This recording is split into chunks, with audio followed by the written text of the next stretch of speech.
이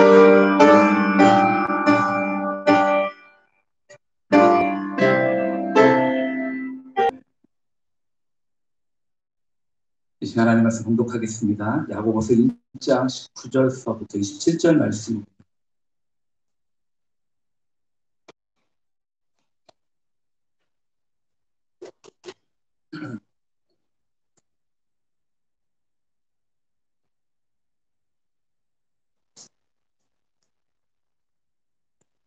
야고보서 1장 19절서부터 27절 말씀입니다.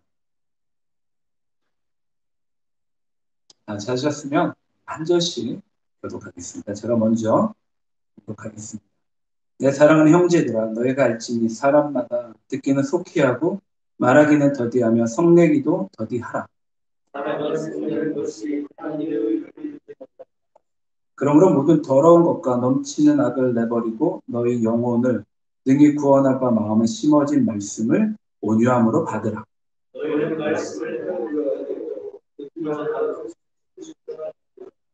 누구든지 말씀을 듣고 행하지 아니하면 그는 거울로 자기의 생긴 얼굴을 보는 사람과 같아서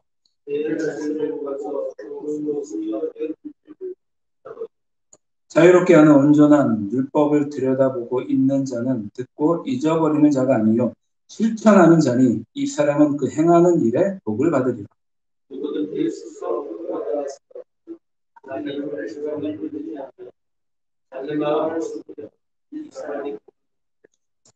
같이 봉독하겠습니다. 시작. 하나님 아버지 앞에서 정결하고 더러움이 없는 경건은 곧 고아와 과부를 그 환난 중에 돌보고 또 자기를 지켜 세속에 물들지 아니하는 그것이니라. 아멘. 감사합니다. 오늘 시간 잠시 교회 소식 말씀드리겠습니다. 정말로 너무나 감사하게 1월 네 번째 주일부터 대면 예배를 드리게 됐습니다. 또한 우리 교회는 온라인 예배로 같이 드립니다. 그런데 이 대면 예배가 자석세 10%에 이제 정해져 있고, 그리고 또 면적이 비대한다라고 이렇게 정부라는 지침이 있습니다. 거기에 따라서 우리 교회는 20명 내외로 예배를 드릴 수 있습니다. 또한 우리 교회는 정부의 방역 방침을 아주 잘 준수하는 그런 교회입니다. 하루빨리 마음에 감동이 있으실 때만 코로나가 이 종식이 되었어. 우리 교회뿐만 아니라 대한민국의 모든 교회, 전 세계 모든 교회들이 주님 앞에 모여 자유롭게 예배하고 하나님을 찬양하고 기도하는 그날이 빨리 올 수 있도록 꼭 시간이 날 때마다 기도해 주시기를 바랍니다. 연말정산을 위한 기부금 영수증을 지난주부터 발급하고 있습니다. 저에게 말씀해 주시면 제가 시간이 될 때 바로바로 발급해 드리겠습니다. 교회 여러 예배와 기관들을 위해 반드시 기도해 주시길 바랍니다.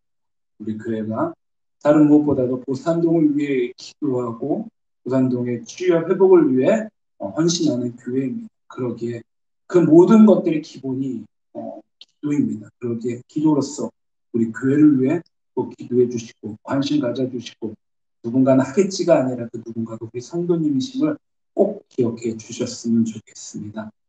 자주 뵙지 못하는 우리 또한 성도님들이 너무나 많이 계십니다.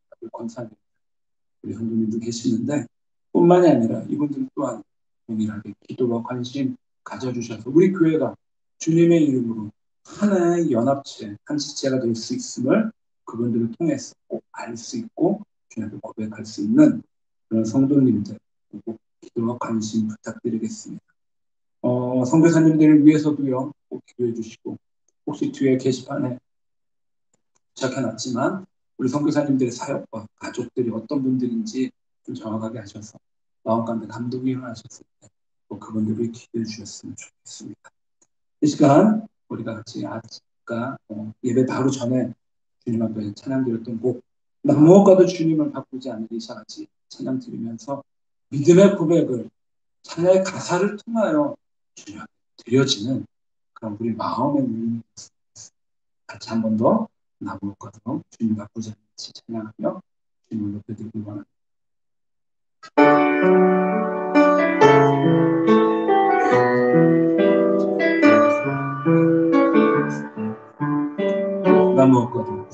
나 무엇과도 주님을 바꾸지 않으리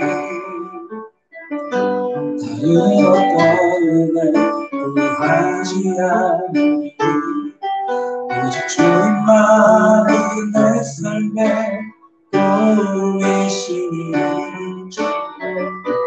얼굴 보기 원하니 한 번 더 고백합니다. 나 무엇과도 주님을 바꾸지 않으리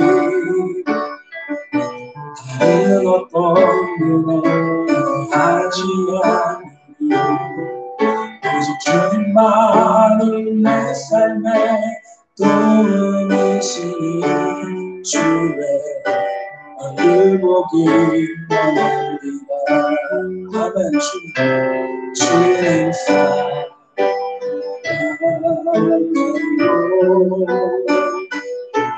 마음과 정성 다해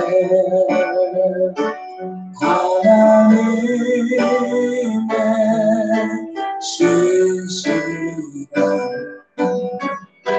친구되길 원합니다. 주님 사랑합니다. 주님 사랑합니다.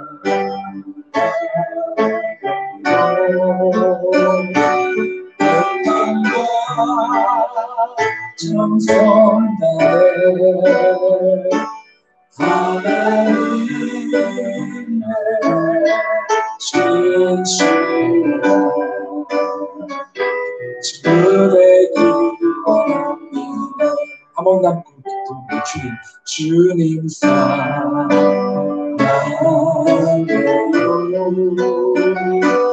영광과 정성 다해 하나님 신실한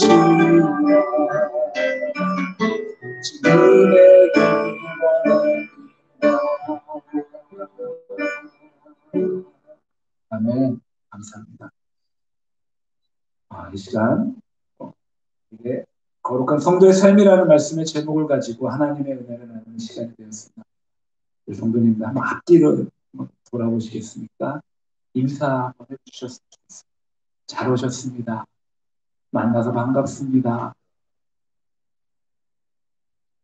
작년 이맘때까지만 해도 주일 예배를 드리고 식사를 나누고 오후에 찬양도 하고 또 열심히 기도도 하는 시간들이 있었는데 그 시간들이 일상의 어떤 그런 평범한 시간들이 그 어느 때보다도 참 귀하고 복되었다라는 사실을 이 아침에도 다시 한번 생각하는 그런 시간이었던 것 같습니다.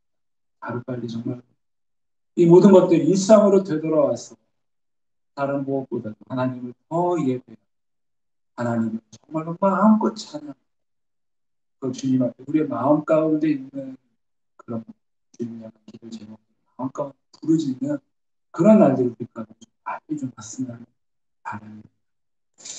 오늘은 거룩한 성도의 삶이라는 말씀의 제목을 가지고 하나님의 은혜를 받는 시간이 되었습니다.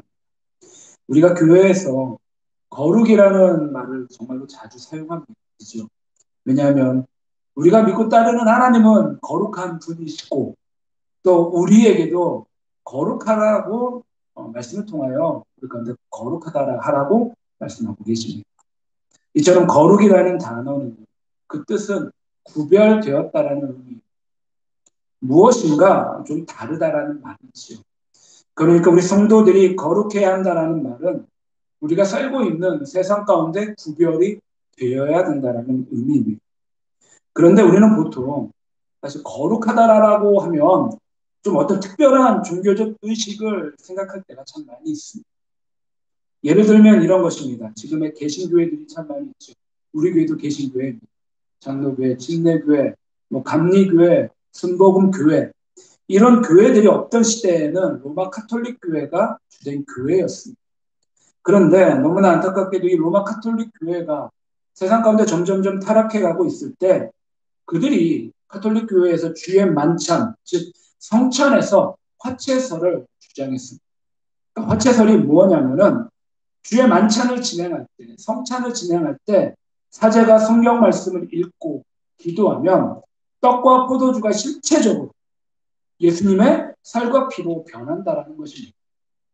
그래서 로마 카톨릭은 주의 만찬에 떡과 포도주에 아주 매우 신비로운 의미를 부여했습니다.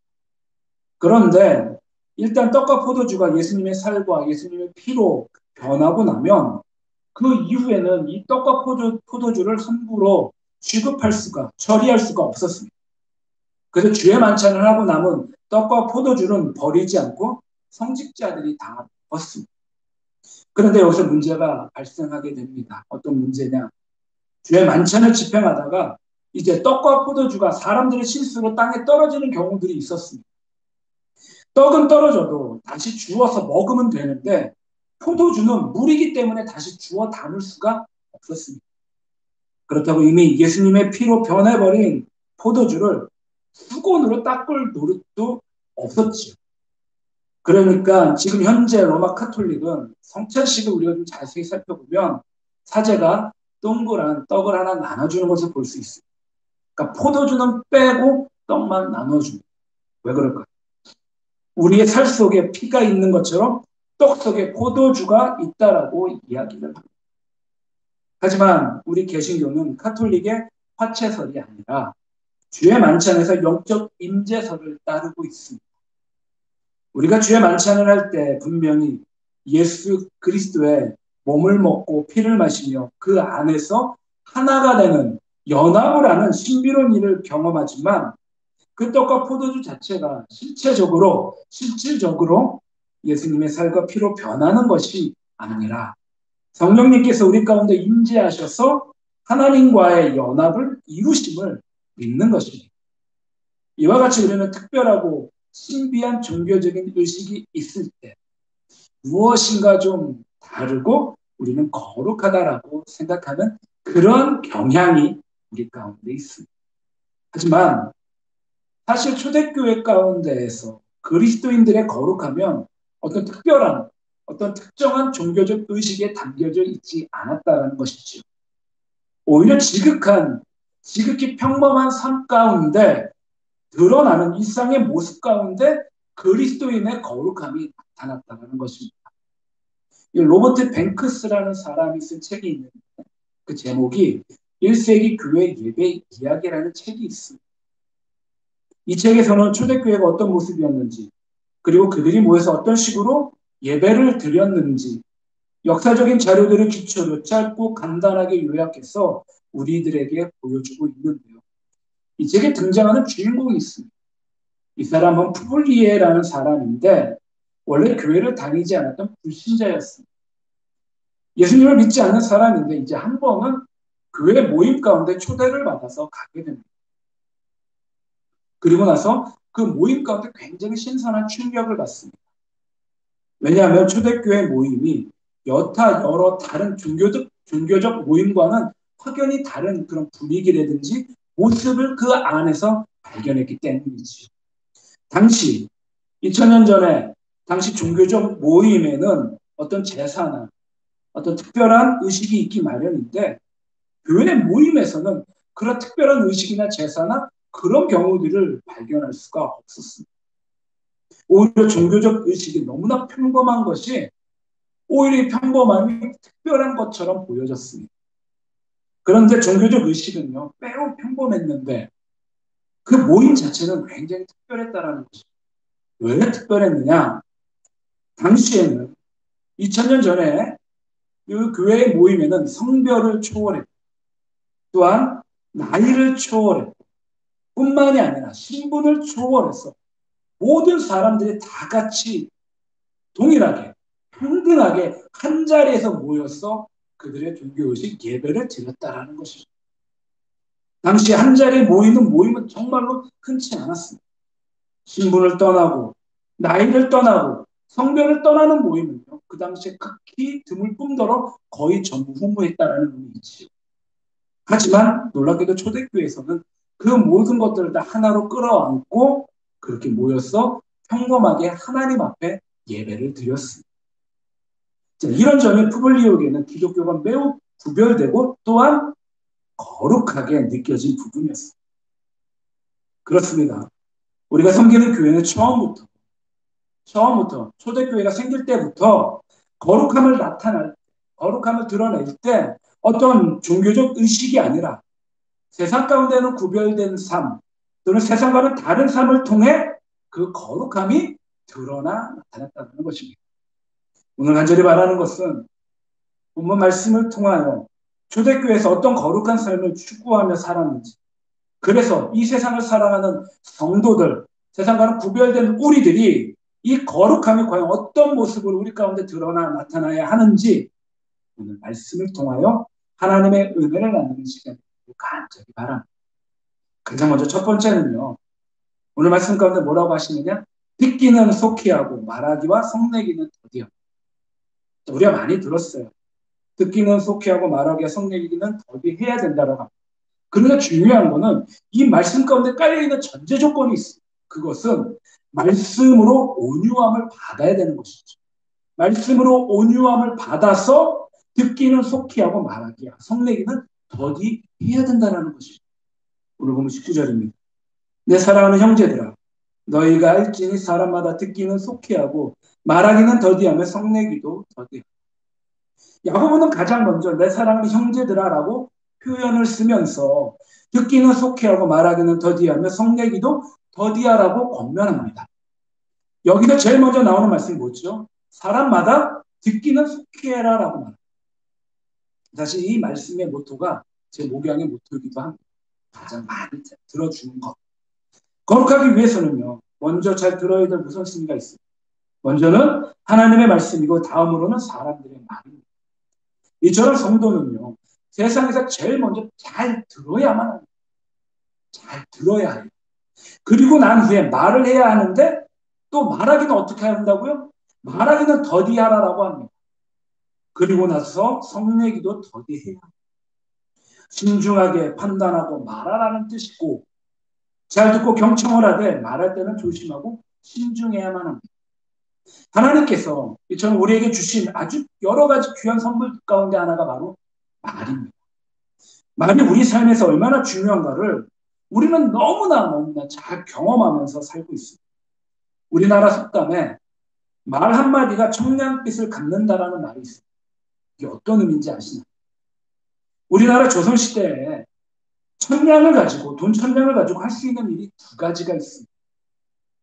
상놈이 양반의 신분을 얻게 되는 신분 상승의 값이 첫 번째고, 두 번째는 죽을 죄를 지었는. 근데 놀랍게도 죽을 죄를 짓고 죽어야 하는 사람이 그 대신에 천냥을 벌금으로 바치면 사형을 면하는 일이었습니다. 그러니까 우리 입술의 말이 신분뿐만 아니라 죽을 사람도 살린다라는 그런 의미입니다. 우리가 살고 있는 시대에는 잘 아시다시피 대기업이나 중소기업에서 입사시험을 치를 때 가장 중요한 것이 면접입니다. 1차 시험이 있고 2차 시험이 있고 세 번째는 심층 면접이라는 어떤 그런 이름하에 사람들을 뽑지요. 그 사람의 말을 들어보면 그 사람이 합격할 사람인가 그 사람이 불합격할 사람인가가 드러나게 됩니다. 왜 그런가요? 그 사람의 말은 꼭 그 사람 속에 있는 그 안에 담겨져 있는 인격이 드러나기 때문이지요. 그리고 우리가 자주 하는 말 중에 또한 이런 말들이 있습니다. 하나님께서 사람에게 귀를 두 개 주신 이유가 있는데 두 귀를 두 개 주시고 입을 하나 주신 이유는 두 번 듣고 한 번 말을 하라는 그런 우스갯소리 아닌 우스갯소리도 있습니다. 저는 성도는 말을 하는 것보다 훨씬 더 많은 시간들을 다른 사람들의 이야기를 듣는 것에 그리고 하나님의 말씀을 경청하는 것에 사용해야만 합니다. 그 다음에 뭐라고요? 그 다음에 성내기도 더디하라라고 말씀합니다. 다른 사람의 말을 경청하지 않고 자기의 의견을 지나치도록 주장하다. 이제는 너무나 안타깝게 화를 참지 못하고 폭발하는 경우들을 참 종종 봅니다. 사실 이 모습이 저의 모습이기도 합니다. 화를 참지 못한다는 것은 내 생각이 옳다라고 확신하기 때문이지요. 그래서 하나님께서는 자신의 뜻들이, 자신의 일들이 제대로 풀리지 않는다라고 해서 함부로 성을 내지 말라고 말씀하고 계십니다. 왜냐하면 20절 말씀과 같이 사람이 함부로 성내는 것은요, 누구의 의를 이루지 못하기 때문이더라고요. 하나님의 의를 이루지 못하기 때문입니다. 하나님의 의. 하나님의 의는 무엇인가요? 하나님의 의는요, 예수 그리스도를 믿는 것입니다. 이 신득이 믿음으로써 의를 얻는 것입니다. 의롭다 칭의를 받는 것입니다. 믿음으로써 의를 얻는 것은 의인이 믿음으로 산다는 말과 동일합니다. 그러므로 성낸다라는 것은 예수님께서 우리를 의롭다 여길 수 없고 하나님의 의인 예수님을 덧입을 수가 없습니다. 그러니까 예수님의 의를 세상 가운데 우리가 성냄으로 드러낼 수 없다라는 그런 말입니다. 따라서 성도는요, 반드시 잘 듣고 잘 말하고 성내기를 반드시 더디해야만 합니다. 자, 그렇다면 우리가 이렇게 다른 이들의 말을 잘 듣고 말을 좀 더디하고 그리고 성내기도 더디할 수 있는 그 능력의 근원이 과연 어디서 나올 수 있을까? 그렇게 가져야 될 태도가 과연 무엇일까? 21절에 그러므로 모든 더러운 것과 넘치는 악을 내버리고 너희 영혼을 능히 구원할 바 마음에 심어진 말씀을 뭘로 받으라? 21절에 온유함으로 받으라. 온유함으로 하나님의 말씀과 다른 사람들의 이야기에 귀를 잘 기울이고 내 말과 성내기는 신중히 더디해야만 합니다. 사실 우리 실존에서는 우리가 다른 사람을 존중하며 화를 내지 않는 것은요. 우리가 죄 가운데 있기 때문에 죄 아래 태어났기 때문에 우리 사람으로는 절대 할 수 없습니다. 하지만 오직 구원을 이루시는 하나님의 말씀으로는 가능합니다. 그래서 구원받은 자들은요. 하나님의 말씀을 온유함으로 받습니다. 다른 말로 하면 하나님의 의를 예수 그리스도의 은혜를 온유함으로 받고 삶에서 온유함으로 드러내며 온유함으로 예수 그리스도의 완전한 법을 지키는 것입니다. 오늘은요 한자로 좀 찾아보니까 따뜻할 온 부드러울 유라고 말합니다. 그러니까 온유라는 의미는 따뜻하고 부드럽다라는 의미입니다. 그런데 성경적인 의미는 조금 그 의미가 좀 다릅니다. 성경적인 의미는 헬라어로 프라우스라는 단어인데요. 성경에서 온유의 의미는 짐승에게 이제 씌우는 멍에와 아주 밀접한 연관이 되어 있습니다. 온유란 잘 길들여진 멍에를 쓴 망아지. 예수님께서도 온유라는 단어를 언급할 때 항상 멍에가 더불어 따라옵니다. 그러니까 온유는요 무엇인가 목적을 이루기 위해 아주 잘 길들여진 짐승을 말합니다. 농부가 소에게 멍에를 씌우고 밭을 갑니다. 이때 멍에를 쓴 소는요 밭을 갈아야 하기 때문에 잘 길들여져야만 합니다. 그렇지 않으면 농부가 밭을 가는 목적을 달성할 수 없기 때문이죠. 마태복음 11장 29절부터 30절에 예수님께서 이렇게 말씀하십니다. 나는 마음이 온유하고 겸손하니 나의 멍에를 메고 나에게 배우라. 그리하면 너희 마음이 쉼을 얻으리니 이는 내 멍에는 쉽고 내 짐은 가벼운. 예수님께서 온유를 말씀하실 때 항상 멍에가 동반되어 따라옵니다. 온유는 나약하거나 온유는 절대로 연약한 모습이 아닙니다. 온유는 오히려 더 담대하고 오히려 더 강인하고 오히려 더 용기보다도 더 위대합니다. 예수님께서 예루살렘에 입성하실 때 나귀를 타셨습니다. 그때 스가랴 9장 9절의 말씀을 인용하면서 마태복음이 이렇게 말합니다. 마태복음 21장 5절에 내 왕이 내게 임하나니 그는 겸손하여 나귀 곧 멍에를 매는 짐승의 새끼를 탔도다. 이 구절에서 겸손하다는 의미가 바로 프라우스, 온유의 의미입니다. 그런데 또 놀랍게도 예수님께서 온유를 말씀하실 때 멍에가 뒤따라옵니다. 자, 예수님은 겸손의 왕이십니다. 예수님은 온유의 왕이십니다.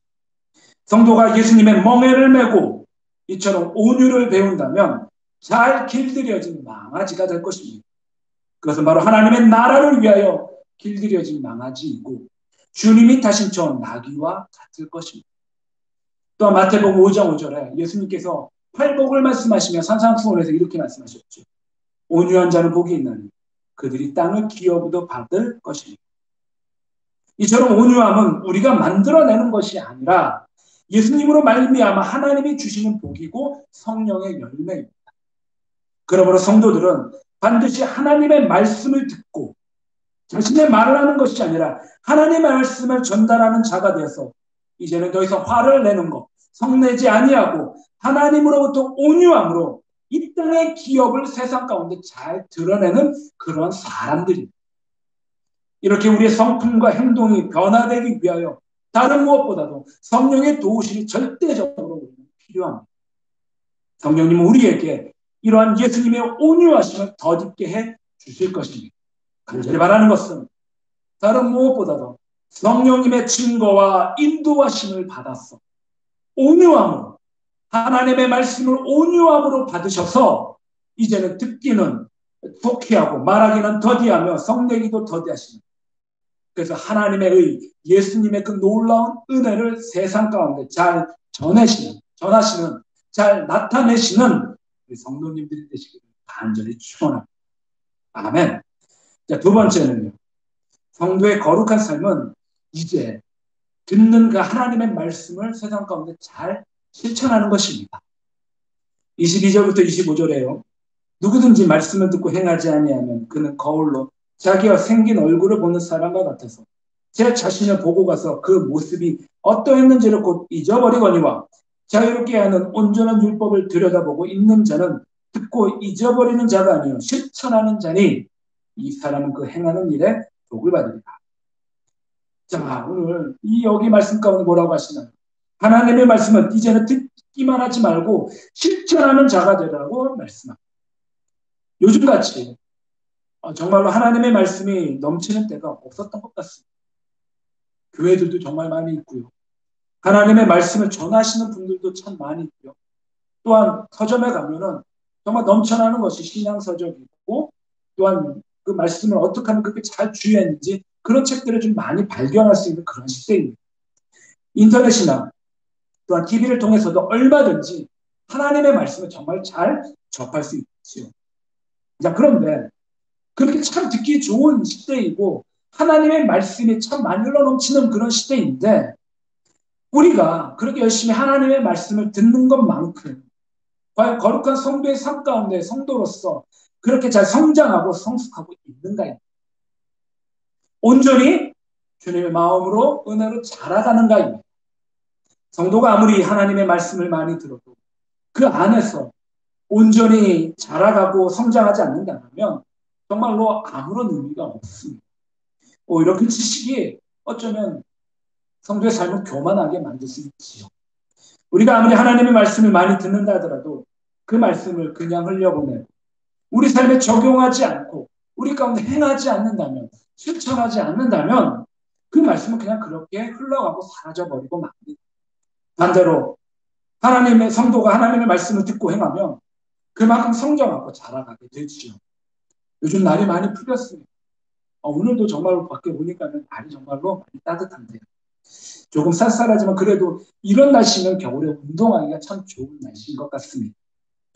우리가 TV나 인터넷에서 정말 세상에 정말 좋은 그런 의사 선생님들이 나와서 교수님들이 나와서 운동을 많이 하고 음식을 잘 먹어야 된다고 건강하다고 많은 이야기들을 합니다. 그런데 만약 우리가 하루 종일 텔레비전 앞에서 앉아서 움직이지 않고 그런 교수님들이나 의사 선생님들의 이야기만 듣고 있다라고 하면 우리가 과연 건강해질 수 있을까요? 절대 그렇지 않습니다. 아무리 우리가 계속해서 건강한 이야기를 듣는다 할지라도 우리는 결코 건강해지지 않습니다. 우리가 건강해지려면 그런 인터넷 매체나 TV에서 말하는 교수나 의사 선생님들의 그 말들, 그 강의를 단 한 번만이라도 들었다면 그것에 따라서 우리는 반드시 움직이고 운동을 해야만 합니다. 그렇게 해야 우리의 몸이 더 건강해지지요. 저는 우리는요, 좀 단순하게 사물이나 사실에 대해 많이 들으면 익숙해지고 잘 안다라고 우리 스스로를 결론 내릴 때가 참 많이 있습니다. 하지만 사실 겉으로는 익숙해지지 제대로 알지 못할 때가 더 많이 있지요. 우리가 자동차 운전 교육을 받을 때 이론을 열심히 듣습니다. 어떤 분은요, 자동차 그 면허 시험을 볼 때 100점을 맞는 분들이 계셔요. 저는 그런 것들 다 정말로 존경스럽습니다. 그렇지만 이론으로 열심히 듣는 것과 실제로 운전대를 잡는 것은 엄청난 차이가 있다는 것이죠. 야고보는 하나님의 말씀을 이제 듣는 것만으로 끝나는 것이 아니라 실천하는 자가 되라고 권면합니다. 우리가 신앙생활을 오래 하고 때로는 교회도 오래 다녔기 때문에 말씀에 대한 지식이 많기 때문에 우리가 우리 신앙이 성숙하다라고 생각합니다. 성숙합니다.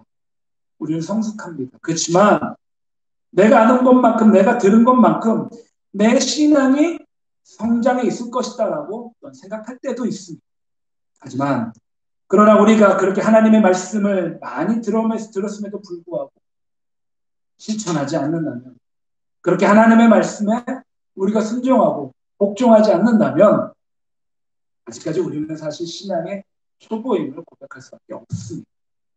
그래서 우리는 22절과 22절의 말씀과 같이 되지 않도록 조심해야 합니다. 22절 한번 보실까요? 뭐라고 말씀하시는지.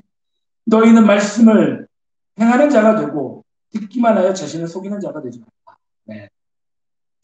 우리가 많이 들었고 많이 안다고 해서 나의 신앙이 성장하고 성숙할 것이다라고 자신을 속이지 말라는 말입니다. 저도 이 말씀을 묵상하면서 정말로 많은 마음으로 가슴 쳤습니다. 우리 사랑하는 성도님들, 우리가 살고 있는 시대가 참 어려운 시대입니다. 교회 나오기조차도 어려운 시대이지요. 어쩌면 하나님 앞에 예배드리는, 예배를 통해서 듣는 설교들, 또한 성경 공부, 그리고 말씀 묵상을 통해서 하나님의 말씀을 듣는 것만으로도 감사해야 하는 그러한 시대에 살고 있는 것 같습니다. 그러면서 이제는요, 그럼에도 우리는 주님의 말씀에 의거하여 순종하여 하나님의 말씀을 듣는 거로만 만족하면 안 됩니다. 거울을 볼 때만 자기 자신의 얼굴을 기억하는 자처럼 살지 않아야 야고보는 우리에게 거울 대신 성도를 자유롭게 하는 온전한 율법을 들여다보는 자가 되라고 권면합니다. 자유롭게 하는 온전한 율법은 예수님께서 완성하신 새 율법을 말합니다. 새 율법은 우리를 죄에 정죄하고 우리를 죄에서 정죄하고 억압하는 것이 아니라 이제 죄를 고백하고 용서의 기쁨으로 자유함을 경험하게 합니다. 기쁨과 감사가 우리에게 하나님의 말씀을 이제는 듣는 것으로만 만족하는 것이 아니라 실천하게끔 만듭니다. 그래서 이제 더 이상 우리가 말씀을 듣는 자에서 멈추는 것이 아니라 듣는 것만으로는 만족하는 것이 아니라 이제는 말씀을 따라 행하는 자입니다. 간절히 바라는 것은 우리가 하나님의 말씀을 듣고 그래서 기쁨과 감사로 예수 그리스도께서 완성하신 그 사랑의 법, 위로는 하나님을 사랑하고 옆으로는 나의 이웃을 사랑하는 그 온전한 사랑의 법을 실천하는 성도의 삶이 되시길 주님의 이름으로 간절히 축원합니다. 아멘. 자, 첫 번째는 온유함으로 듣기는 속히 하고 말하기가 성내기는 더디하지. 두 번째는 거룩한 삶을 말씀을 실천하는 삶입니다. 세 번째 마지막으로 성도의 거룩한 삶은요, 경건한 삶을 의미합니다. 근데 놀랍게도 야고보서에는 경건한 삶이 행함으로 드러나는 사람. 26절 27절에 누구든지 스스로 경건하다 생각하며 자기 혀로 재발 물리지 아니하고 자기 마음을 속이면 이 사람은 경건은 헛것이라 하나님 아버지 앞에서 정결하고 더러움이 없는 경건은 곧 고아와 과부를 그 환난 중에 돌보고 또 자기를 지켜 세속에 물들지 아니하는 그것입니다. 사랑하는 성도님들, 우리가 교회에서 보통 경건한 사람이다라고 말하면 어떤 이미지가 떠오르시나요? 성경 말씀을 잘 보고 열심히 기도하고 직분을 받아 열심히 봉사하는 사람들을 우리는 많이 떠올리게 됩니다. 이것은 결코 틀린 말이 아닙니다. 맞는 말씀입니다. 하지만 이 모습은 경건한 성도라면 지극히 당연히 가져야 할 그런 모습이지요. 하지만 참된 경건은요, 가장 먼저 내가 누구 앞에 서 있느냐입니다. 우리는 참된 경건이다라고 하면 가장 먼저 하나님 앞에 서 있는 우리의 모습을 발견해야만 합니다. 어떤 생각을 품든 어떤 마음을 가지든 어떤 말을 하든 어떤 행동을 하든 간에 우리가 하나님 앞에 서 있음을 먼저 발견해야만 합니다. 사람의 눈을 의식하는 것보다는 언제나 가장 먼저 하나님의 눈을 의식해야만 합니다. 종교개혁자들은 이것을 뭐라고 말하느냐? 코람데오라고 말하지. 코람데오. 코람데오는 하나님 앞에서라는 뜻을 가진 말입니다. 그러니까 하나님 앞에서 하나님이 주시는 말과 능력으로 사람들에게 말하고 섬긴다면 그것을 통하여 하나님이 영광을 받으십니다. 이것이 바로 하나님이 인정하시는 그런 경건한 삶입니다. 하나님이 기뻐하시는 경건은 우리가 하나님 앞에 사는 것이고 하나님이 주신 지혜와 능력으로 매사에 말하고 행동하는 것인데, 놀랍게도 야고보서 오늘 본문 가운데에는 참된 경건이 무엇인지 세 가지로 또한 그 안에서 말씀해 주고 계십니다. 첫 번째는요, 참된 경건은 말을 조심하는 것입니다. 첫 번째 대지가 일맥상통하지요. 누구든지 스스로 경건하다 생각하며 자기 혀를 재갈 물리지 아니하고 자기 마음을 속이면 이 사람의 경건은 헛것이다. 자기 혀에 재갈을 물리지 않으면요, 그 사람의 경건은 헛것입니다. 즉 말을 함부로 하는 자는 결코 경건한 사람이 아닙니다. 여기서 재갈을 물린다라고 할 때 재갈은요, 사람이 타는 짐승이 말을 조종하기 위해 그 머리 씌우는 고삐를 의미합니다. 이 고삐를 통해 타는 짐승이 말을 원하는 방향으로 가도록 제어할 수 있기 때문이지요. 이것은 사람의 입에서 나오는 말도 마찬가지입니다. 자기 입에 고삐가 없어서 아무 말이나 막 하면 사실 그것보다도 위험한 일이 없습니다. 성경은 이렇게 말합니다. 말씀합니다.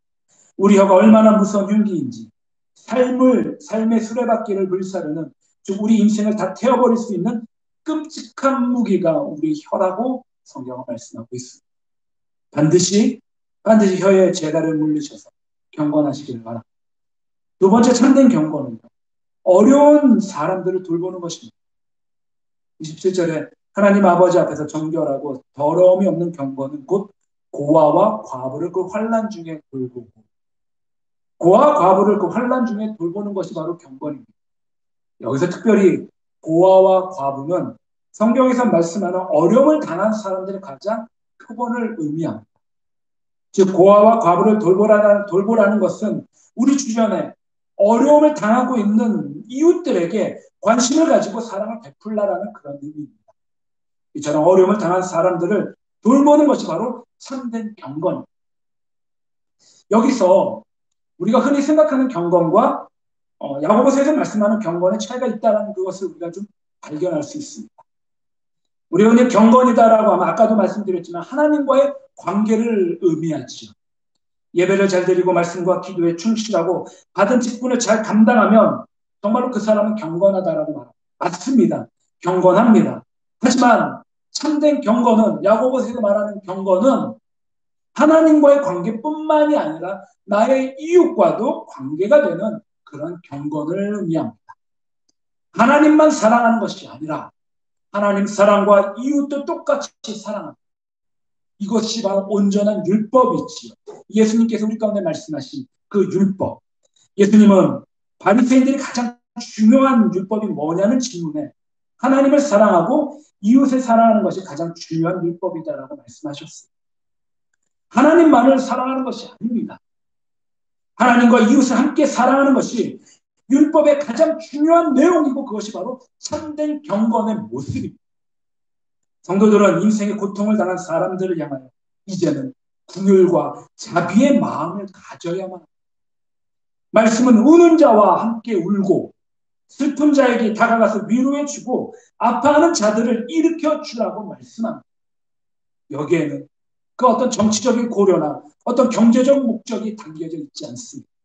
아주 단순하게 고통과 어려움을 빠진 사람들에게 관심을 두고 그들을 도우라는 말씀입니다. 왜요?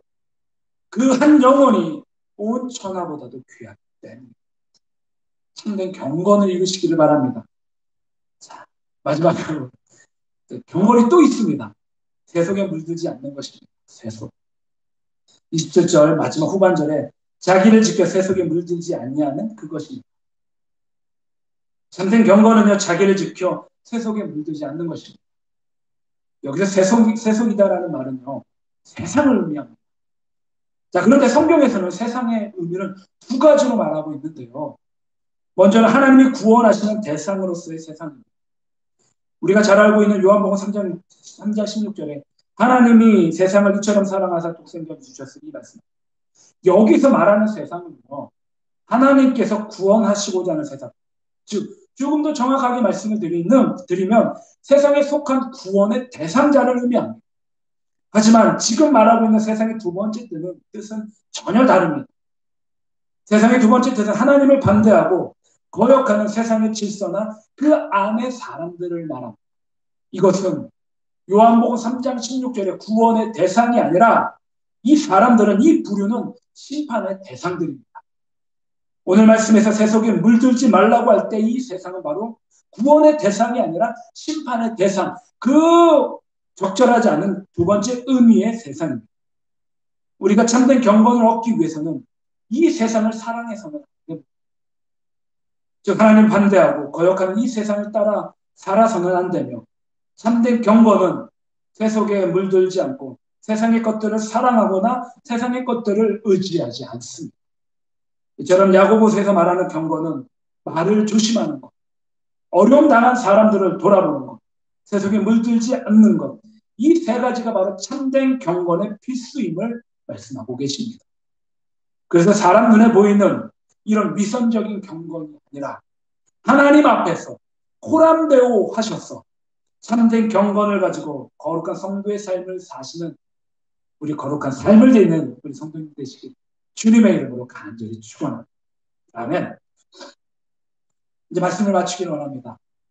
예수님께서 핏값으로 세우신 교회는 처음부터 어떤 특별한 종교적 의식이 그 안에 있었던 것이 아니라 그 구성원들이, 그 안에 섬기는 성도들이 삶으로써 거룩함을 나타냈습니다.